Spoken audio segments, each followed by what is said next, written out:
I roto I ngā tau, ko whakai mai te taumata manukura o Ngāti Whātua, māku hei whakakanohi I a rātou I roto I etahi o ngā hui nui. E, te kai urengi, e rere nei ki runga I te whare huka huka o Tangaroa.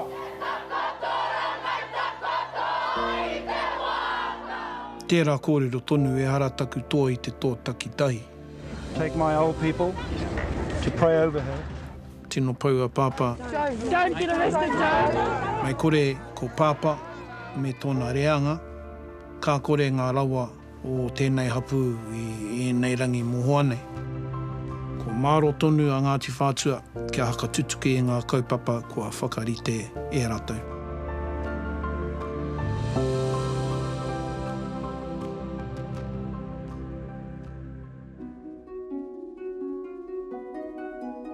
Hoki e ki e te maunga, ko rangi toto te motu, ko te waitemata te moana, ko tāmaki te awa, ko Ngāti Whātua o tāmaki nui te iwi,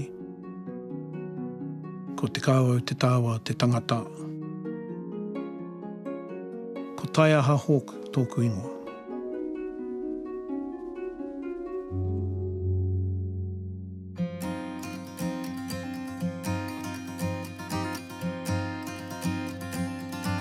I ngā tau rima te kau, kare kau he mahi mā pāpā. Hioi he hoa ana ki roto he re taunga e mahi ana I roto I ngā māra o Tauarohe. I whānau mai ai ahau ki reira I te tau ono te kau mā whā. Kei raro I ngā rekereke o tōku kuia ko heke kura a patu tērā. He matua whāngai, kua mōhiotia rongotia ia I roto o here taunga mō tana whakatupu I ngā tamariki karekau he mātua pia, karekau he iwi hei whakatipu I a rātou. Kaha nei tōku kuia ki te tunu kai, he tino kuia tērā ki au. I hoki mai a pāpara o ko māma ki tāmaki I te tau o no te kauma iwa pia. I hoko whare o ku mātua ki Maungarei. I tipu ake mātou ki reira mō ngā tau nui.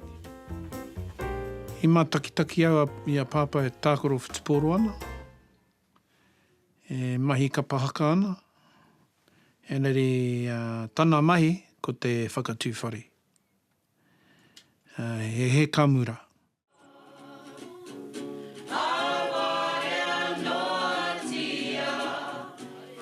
As you know, the harbour bridge is situated on Ngāti Whātua land. No compensation was ever paid for. Will come alive because of the impact of the march. E tangata kaupapa pāpā. I te tau white te kaumārima, I whakaoho mai a pāpa I a mātou ngā tamariki me te ki. Maranga mai, kei te haere tātou ki te hikoi. Nā, ko te hikoi a whenua kupa tērā. I rangona mātou I ngā kauwhau a te kuia whenua. I a pō. I think you can never win anything unless you are there to do something, to let the whole world know that you are really pining for the land of your ancestors. Me tōna whakapono, kia kaua e riro te whenua Māori ki tangata ke atu. The story of their shrinking land is a long one. Promises to return some of the lost acres have never been kept. The Ngāti Whātua at Bastion Point are tired of talking. Their leader, Joe Hawk, says they will not be moved until they get back the land they want. Mai taua hikoi I whakaro a pāpā te whakanoho ki rungi I te whenua nei. Nau runga anō I te I te kōrero, ka hanga he hō tērā Pākehā ki konei. I hui a pāpa ki te taha o ngā kaumātua o aua wā, ko whakai ka tō rātau, kia whakanoho a pāpa i te whenua. Ki te whakaro o ngā kaumātua, ko tēnei anahe, te whenua e wāte ana, ki a mātou Ngāti Whātua o Rākei. I te tau, whetū te kau mai whetū te wātu krihi me te, i te tīmatatanga o taua Porotēhe, he tino pai, te whakawhanaungatanga a mātou ngā tamariki ki a mātou anō. He hari he kō katoa mātou. Hoi te tau whetū te kau mai whetū. Kāre a māmai e whakai, ki anoho au ki rungi te whenua. Ai, kua hau te pōtiki, ko tukana atu au ki te kura tuarua ki tipene. Kia noho au hau maru ai a hau ki reira. Hoi he ua ua.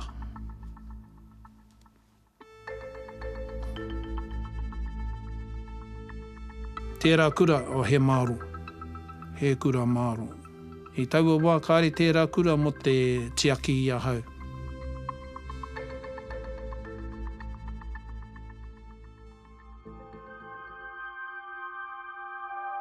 Tētai te huna o ku kare o roto, tere taku rere, tere taku tangi. Ki te kite i tōku ngoikoretanga, he pānui tērā ki haramai te tangata ki te patu.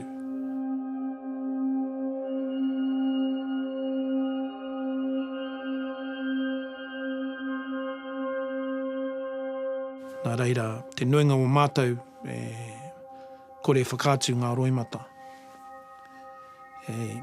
Tere tō mātou ako me pēhea te tiaki a mātou anō i ngā karawhiu o te wā. He mōrehu tō ahau i taua kura.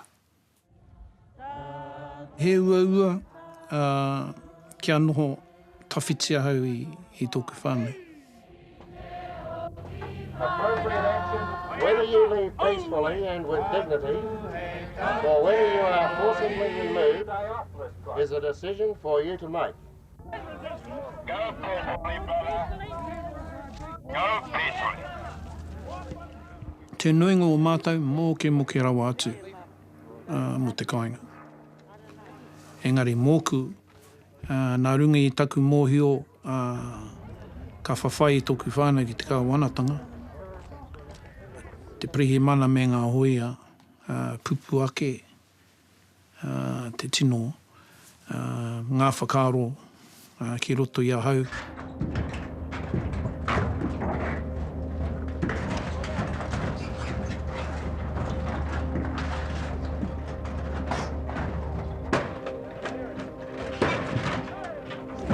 I must pay my respects to my dead baby.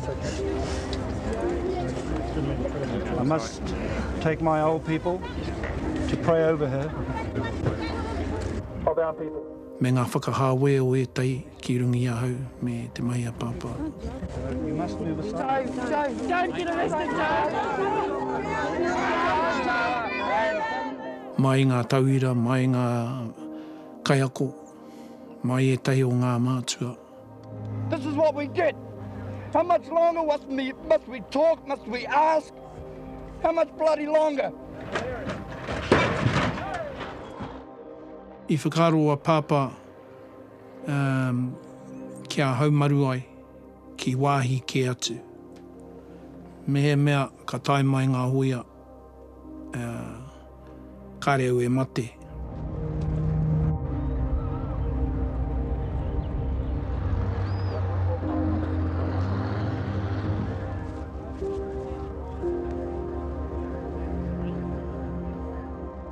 Taku tino hea kia tangi, ka tatare ka pō, ka tatare ka hoki au ki te moi kei reira.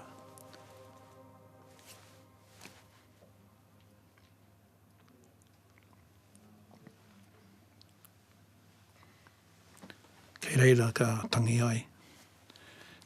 Ka mihi au ki oku mātua, mo tērā whakaaro, kia whakakoro wai a hau i tētahi haumarutanga.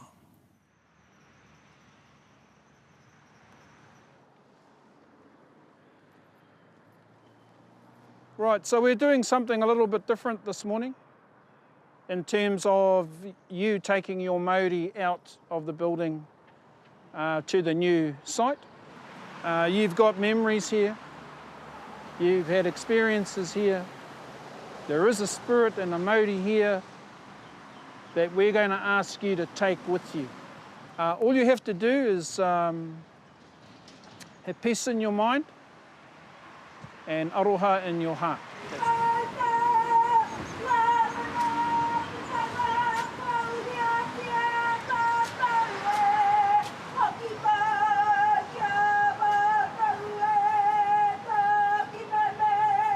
He nui ngā tau i noho tata mātau ki te ohu, tuapapa mō ngā tamariki ma te pukupuku. Mai ea, mai ea, mai te tipua, mai ea, mai ea. He nui ngā tau i piri atu mātau ki a rātau. Nā runga i te hira-hiratanga o te kaupapa, kia awhine atu tērā ohu ki te tamaiti, kei aia tērā taua mate, hei whakahiki i ngā taumahatanga ka pā, ki runga i te whānau, e whai oranga mō a rātau tamariki mo ka puna.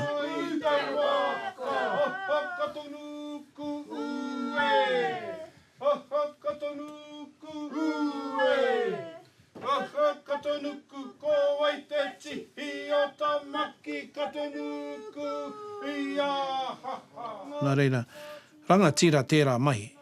Rangatira tērā mahi. And he mea pai, kia tau tokona a Ngāti Whātua, i era mōmō rōpū. Nā runga anō i tō mātau whāinga, kia manaaki i ngā manuhiri, e noho nei ki rungi i tō mātou whenua. Kia ora koutou, ko Kerry Price ahau. It is wonderful that we have been so supported by Ngāti Whātua. Koira tētahi āhuatanga ka taia a Ngāti Whātua te ki, ko e te tangata whenua o Tāmaki.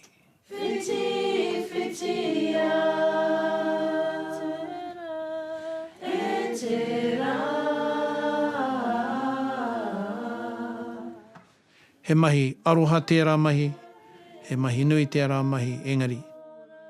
Koere tētahi tino tikanga i roto i a mātou kia manaakihia te hapori.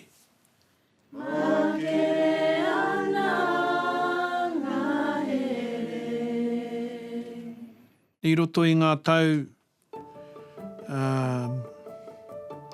ko whakai mai te taumata manukura, māku hei whakakanohi i a rātau i roto i etahi o ngā hui nui o te motu. Te kai uringi, e rere nei ki runga i te whare huka o Tangaroa. Ki mai. Te wā i tai mai a President Obama, ko hau ke te kai kōrero mo te iwi nei. I hara mai Oprah, ki te marae nei. E hara i te mea ko Oprah anake te tangata rongonui ko whakaeke ki tēnei marae. Ko Venus Williams te tahi atu, māku i arahine i aia. He kaha nei te karanga mai ki a mātou, mā mātou hei whakatau o rātou manuhiri. And i roto i ngā tau, ko whakai ngā kaumātua māku, tērā kaupapa e kawe. Te tae au i ngā hui katoa, hioi ngā hui kataia, me tai atu au. I tono mai a tōku matua te kepa Sterling ki au, ki atu au hei kai whakawā i te Polyfest i te tau iwa te kaumawhitu. Koera te tua papa o taku mahi, kai whiriwhiri kapahaka i enei rangi tonu nei. Tōku Waimaria i tai atu au ki te Matatini. I te tau 2023, he tino whea ko tērā.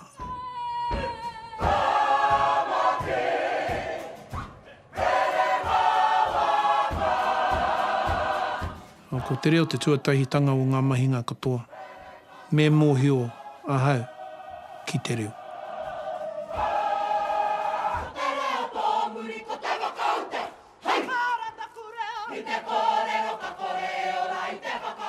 Ka rongo ahau i ngā te mita o tētahi atu iwi. Ka rongo au i te whakaaro o tētahi atu iwi.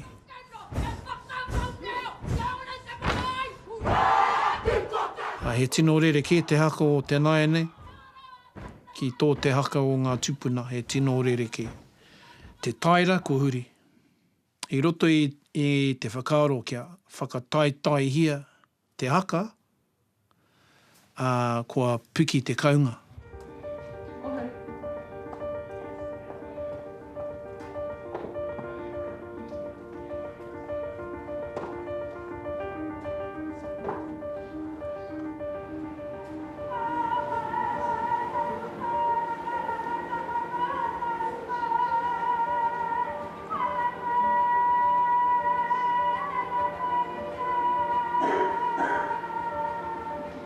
Ko riro te tūranga pāpā paipai nei, te paipai tapu a te kāwau ki ahau neke atu te rua te kautau ki muri.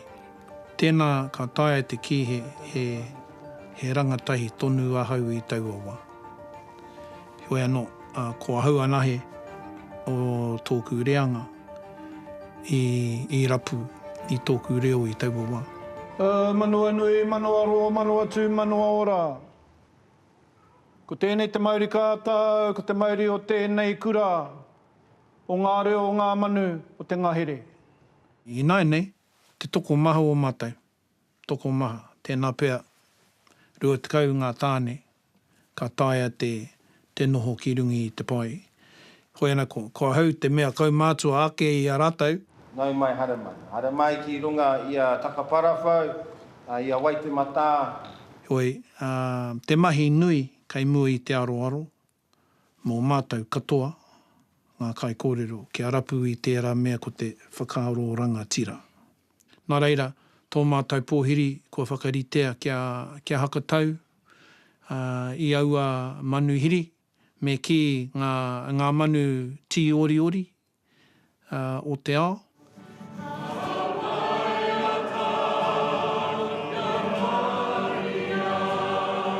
Ngā kai whakahaere o tētahi whakataitai e kia nei ko te World Choir Challenge.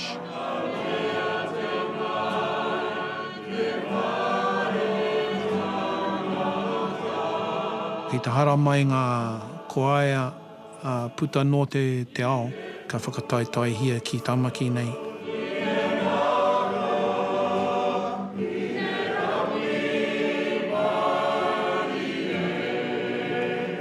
E hara i te mea he kaupapa tau tohe, ahara nei. E he kaupapa hari, he kaupapa ko. He ngawari.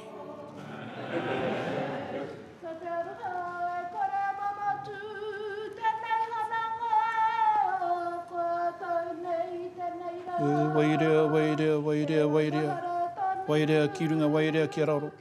Re tika ana me pōhiritia i a rātau ngā manuhiri tuārangi. Me tēnei kaupapa pai.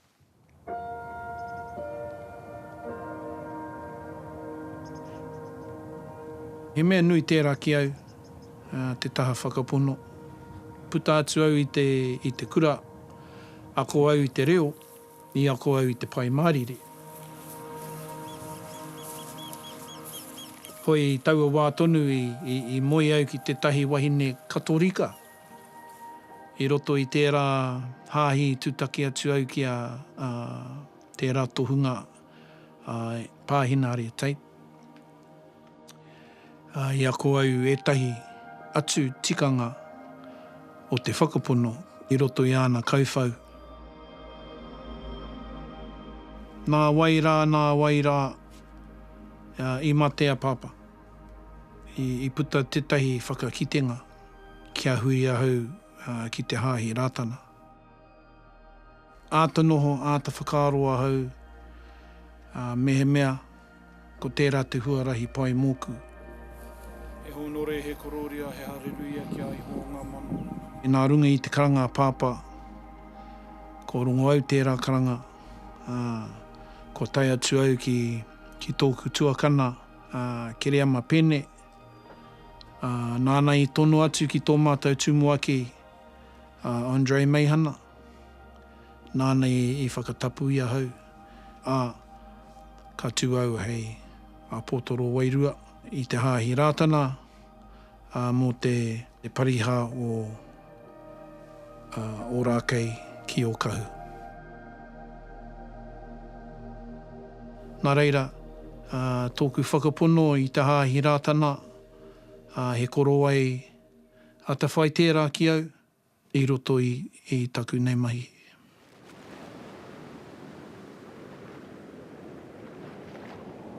Waiho I te toka tūmoana, ko re te āhua pāpā. He manu taupua pāpā, he manu taiko, nā runga I tērā, e nganga kaha nei mātou ki te whai I ona tapu ai. No te mea nānei tohu mai, he aha te mahi o te rangatira. Nānei tohu mai, he aha tēnei taonga e kia nei ko te mana I te whenua. Kei reira, whai kaha mai mātou ngā tamariki ki te whai I ngā tohu a pāpā. He tino pau a pāpā, ki ona mātāpono, kare e mō te whawhai. Hoi, te mea I whakatuara I a pāpā, ko māma tērā. Mai kore ko tō mātou māma, kare e eke.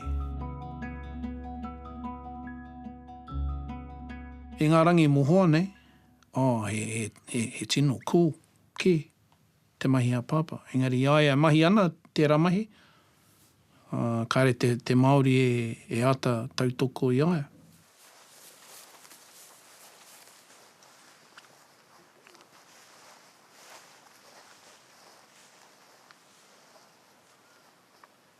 Ētahi, ko huri ki te ao Pākehā, hei oranga mā rātou, kua māhue mai a tātou tikanga ki muri.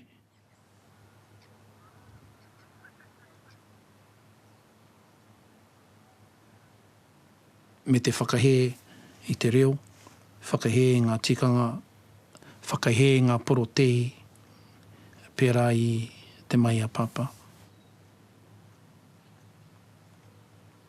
Ka noho tino whakamā te Māori.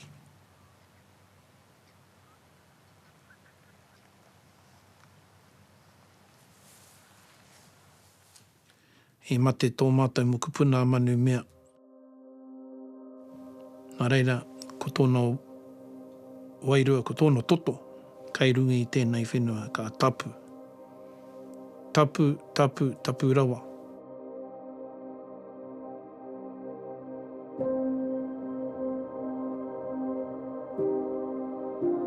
Te wāhi I mate aia. Nā, ko e te raukākai tapu. Mai tōna aituatanga, ko hoki mai te whenua. Te wāhi hoki mai te whenua, ka piki te ora, ki rungi a mātou katoa. Piki te māramatanga, ki rungi a mātou. Nā runga I tērā aituatanga.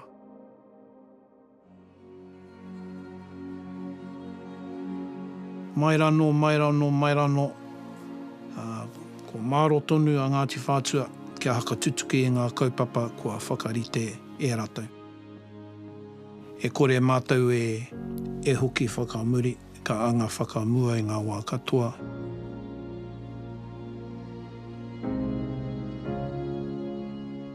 He nui ngā wawa tōku. He nui. Tuatai rā kia pupuri ngā mokopuna ki tēnei whenua.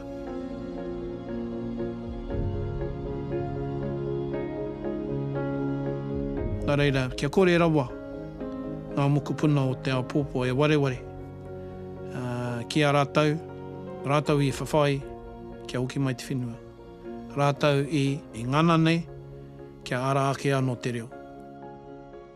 Rātau i whakamomona ngā taonga o te iwi kia taia mātou te hanga whare. Whare hō mō ngā uri i whakatipu.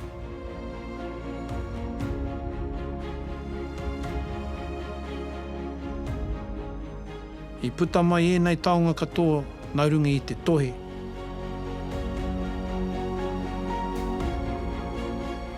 Nā reira, kia kaua rawa te Aopopo e pōhehe, i taka mai e nei rawa i te rākau. E kao.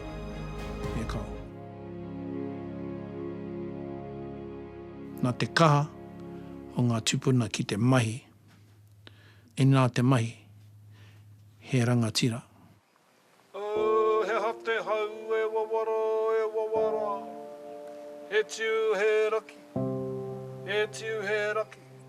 He wā ki te hara mai, ka hoki mai te mita o Ngāti Whātua, tēnā pia ka waiho tērā mō tētai atu. Hoi,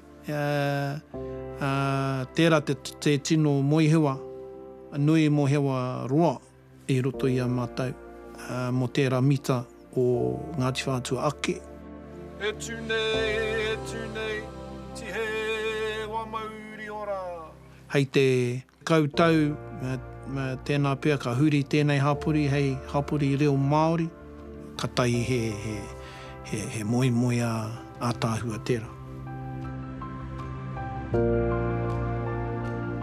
Nā reira, te tai atu moi a kia ora rātou, kia hari, kia koa, kia u ki te rangi Māori, enari kia u tonu ki te mana, me te tapu o Ngāti Whātua ki Tāmaki nei. Alright, tahi, rawa, toru!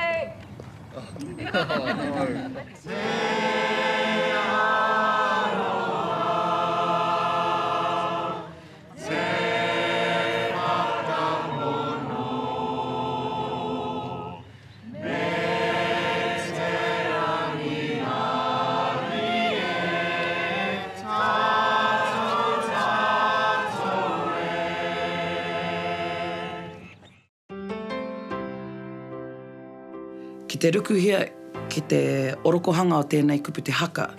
Ko te haka, te whakatinanatanga o ngā whakaaro, o ngā karearoto, o tātou te Māori. I au i te kura, i hua ake ngā whakaaro ki roto i au. He hanga momo āhuatanga kei tua atu i te kapahaka, kei tua atu i te matatini. Taku matua keke kororo mai ki au. Kāore he whakapapa o te theatre kia tātou te Māori. Nā reira e hara i te Māori. E whakapono ana au ko mātou te ringa toi, e tehi o ngā tino kaipūrākau o te ao.